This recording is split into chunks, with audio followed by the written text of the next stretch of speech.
सर्वांना श्री स्वामी समर्थ अवधूत चिंतन श्री गुरुदेव दत्त. नमस्कार, मी तेजश्री आपल्या चॅनलमध्ये तुम्हा सर्वांचं मनापासून स्वागत करते. उद्या श्रावणातील पहिला सोमवार आहे.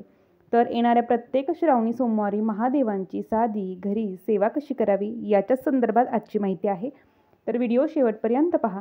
तर बघा, आपल्याला भगवान शिवांची सेवा करण्यासाठी एक चौरंग घ्यायचा आहे, पाट घ्यायचा आहे, त्यावरती पांढरं वस्त्र अंतरायचं आहे आणि नंतर आपल्याला सेवेला सुरुवात करायची आहे. आता सेवा काय, तर ज्यांना शिवलीलामृत ग्रंथाचं पारायण करायचं आहे त्यांनी उद्यापासून सुरुवात करू शकता. ज्यांना रुद्राभिषेकाला सुरुवात करायची आहे त्यांनीही करू शकता. आणि ज्यांना फक्त भगवान शिवांची सेवा करायची आहे, म्हणजे कोणताही संकल्प नाही, फक्त सोमवार आहे म्हणून सेवा करायची आहे, तर त्यांनीही सेवा करायची आहे. त्याचबरोबर उपवास पकडणार असाल तर सात्विक आहार घ्यायचा आहे. उपवास पकडल्यानंतर फळांचा असेल, तेलकट वगैरे जास्त खाऊ नका आणि ब्रह्मचर्याचं पालन हे करायचं आहे. त्यानंतर येतं ते भगवान शिवांची पिंड तुमच्याकडे असणं महत्त्वाचं आहे. बघा, त्यानंतर ताट घ्यायचं आहे. त्यामध्ये आपल्याला आधी सगळ्यात सुरुवातीला भगवान शिवांच्या पिंडीवरती अभिषेक करण्यापूर्वी धूप आणि दीप लावून घ्यायचा आहे. ही सगळी सेवा देवाऱ्यात समोर बसून तुम्ही करू शकता. त्यानंतर भगवान शिवांच्या पिंडीवर दूध अभिषेक करू शकता आणि किंवा पंचामृताचा अभिषेक करू शकता. दूध अभिषेक करताना तुम्हाला भगवान शिवांचा ओम नमः शिवाय किंवा नमः शिवाय एवढा मंत्र जप करायचा आहे, किंवा शिवगायत्री मंत्र ओम तत्पुरुषाय विद्महे महादेवाय धीमहि हा मंत्र जो आहे संपूर्ण आपल्या नित्यसेवेच्या ग्रंथात, तर त्याचा तुम्हाला जप करायचा आहे. दूध अर्पण करून घ्यायचं आहे. दूध असेल, पाणी असेल तर ते कच्चं असावं, दूध कच्चं असावं, जल थंड असावं याची तुम्हाला काळजी घ्यायची आहे. आता पंचामृताने अभिषेक घालणार असाल तर त्या पंचामृतामध्ये दूध, दही, तूप, साखरेऐवजी गूळसुद्धा तुम्ही वापरू शकता.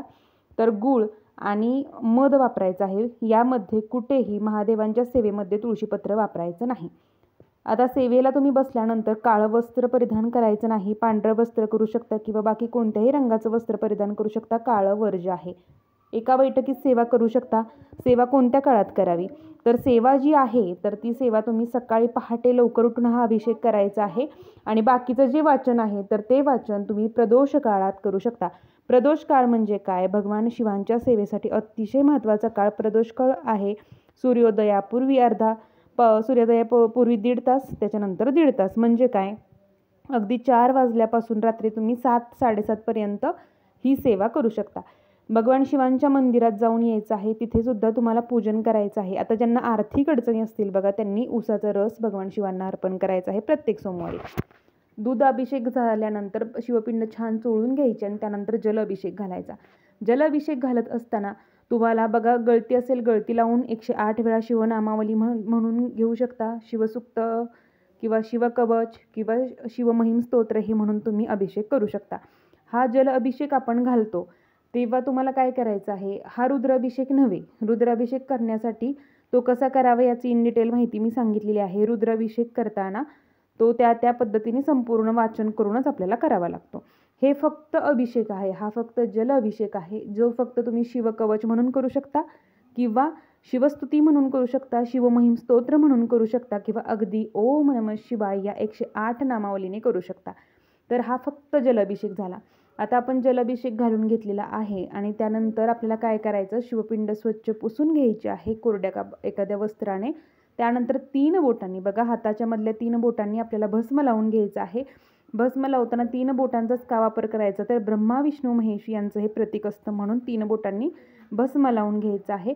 आणि त्यानंतर आपल्याही कपाळाला तो भस्म लावून घ्यायचा आणि शिवपिंडीवरती त्यानंतर आपल्याला कापसाचं वस्त्र, त्यानंतर पांढरं तुम्ही जे कोणती फुलं आणली असतील भगवान शिवांना लागणारी तर ती अर्पण करायची आहेत. आणि बेलपत्र आपल्याला 108 नामावली म्हणून घेऊन अर्पण करायची आहेत.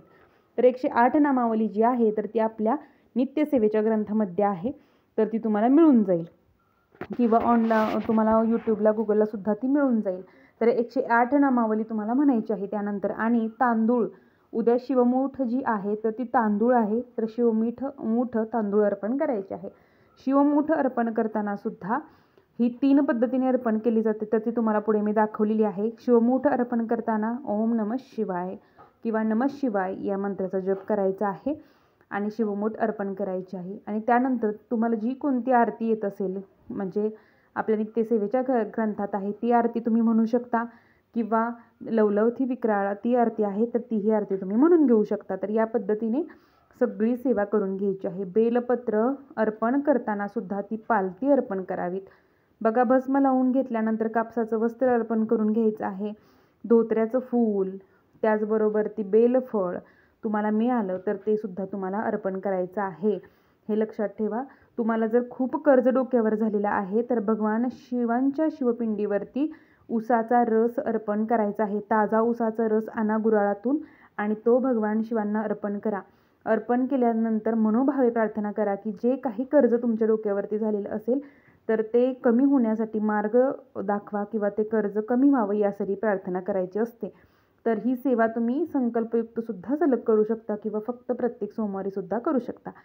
आता आपण ही या पद्धतीने पूजन करून घेतल्यानंतर धूपदीप अर्पण करून घ्यायचं आहे, शिवमूठ अर्पण करून घ्यायचे आहे आणि आरती करून घ्यायची आहे.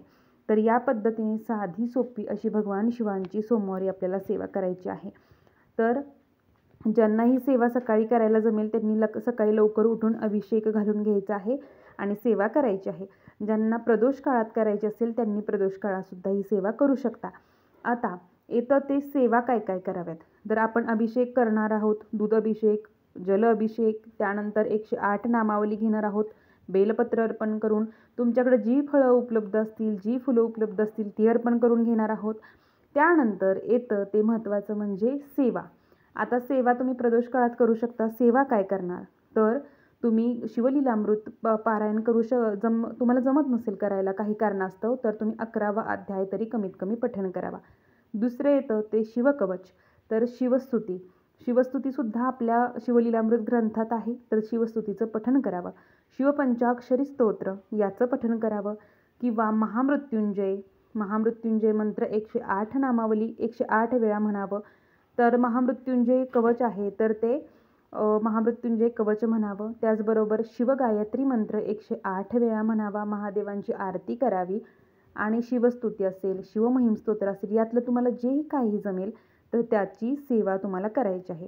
आता नैवेद्य काय दाखवावा तर तुम्ही दुधाचा नैवेद्य दाखवू शकता, साखरेचा दाखवू शकता, फळाचा नैवेद्य दाखवू शकता. तर या पद्धतीने नैवेद्य दाखवून घ्यायचं आहे आणि आरती करून घ्यायची आहे. आरतीनंतर नैवेद्य दाखवायचं आहे आणि आपली झालेली सेवा मनोभावे भगवान शिवांच्या चरणी अर्पण करायची आहे. तर या पद्धतीने साधी सोपी अशी सगळ्यांनी सेवा करायची आहे. तर आजची एवढीच माहिती होती. झालेली सेवा महाराजांच्या चरणी मी रुजू करते. सर्वांना श्री स्वामी समर्थ. अवधूत चिंतन श्री गुरुदेव दत्त. शिवमूठ अर्पण करताना एक काळजी घ्यायची आहे की तांदूळ जे आपण अर्पण करतो तर ते अखंड असावेत, तुटलेले नसावेत आणि ते ओले करूनच अर्पण करायचे असतात. शिवमूठ अर्पण करताना पितरांसाठी अर्पण केली जाते, आपल्या देवांसाठी अर्पण केली जाते. त्यामुळे शिवमूठ अर्पण करताना एकदा पालत्या हात करून, एकदा अंगठ्याच्या बाजूने आणि एकदा सरळ या पद्धतीने शिवमूठ अर्पण केली जाते. तर मी दाखवलं आहे बघा, त्या पद्धतीने शिवमूठ अर्पण करायची आहे 3 वेळेस. आणि तुम्हाला हवं असेल तर तुम्ही 5 वेळासुद्धा, अख्खी मूठ आहे तर ती 3दा अशी सोडायची असते. अख्खी मूठ भरून घ्या तांदूळ आणि ते अर्पण करा. महादेवांचं मंदिर जवळपास कुठे असेल तर तिथे जाऊन ही सगळी सेवा करून घ्या. घरात सुद्धा ज्यांना करायची आहे तर घरात त्यांनी या पद्धतीने करा आणि ज्यांना मंदिरात जाऊन करायची आहे त्यांनी मंदिरात सुद्धा या पद्धतीने प्रदोष काळात सकाळी सेवा करू शकता.